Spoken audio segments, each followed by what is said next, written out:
গত বছরের সেপ্টেম্বরে প্রধান উপদেষ্টা ডক্টর মোহাম্মদ ইউনূস বলেছিলেন, শেখ হাসিনাকে বাংলাদেশে ফেরত যাওয়ার আগ পর্যন্ত ভারত তাকে রাখতে চাইলে তাকে চুপ থাকতে হবে। তবে এবার জানা গেল হাসিনাকে ফেরত তো দূরে থাক, তাকে চুপ রাখার বিষয়েও মোদি সরকার কোনো উদ্যোগ নেননি। সম্প্রতি কাতার ভিত্তিক সংবাদ মাধ্যম আল জাজিরার সঙ্গে এক দীর্ঘ সাক্ষাৎকার দিয়েছেন প্রধান উপদেষ্টা ডক্টর মোহাম্মদ ইউনূস। সাক্ষাৎকারে আল জাজিরার সাংবাদিক নিয়েব বার্কার শেখ হাসিনাকে নিয়ে প্রধান উপদেষ্টা ডক্টর মোহাম্মদ ইউনূসের কাছে বিভিন্ন প্রশ্ন করেন। তখন তার বিভিন্ন বক্তব্য ও বিবৃতি দেওয়ায় বিষয়টি উঠে আসে।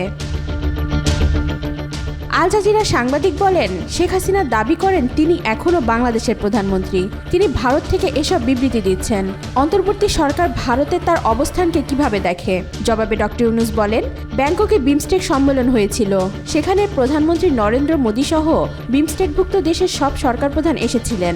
নরেন্দ্র মোদীর সঙ্গে আমার কথা হয় এবং আমি তাকে স্পষ্ট করি, শেখ হাসিনাকে আপনি রাখতে চান, ঠিক আছে, এ বিষয়ে আপনার সঙ্গে আমি কিছু করতে পারবো না, কিন্তু অবশ্যই তিনি যখন সেখানে থাকবেন তার কথা বলা উচিত হবে না, কারণ তার বক্তব্য আমাদের জন্য সমস্যার সৃষ্টি করে।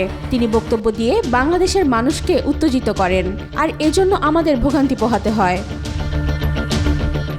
আল জাজিরার সাংবাদিক তখন জিজ্ঞাসা করেন, উত্তরে মোদি কি বলেছিলেন?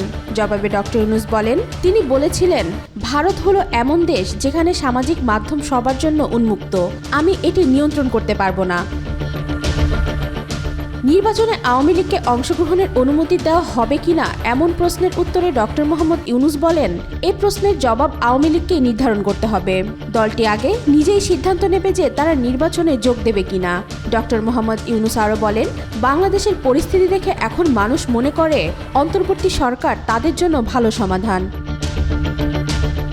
ওয়াহিদা পারভীন, আজকাল।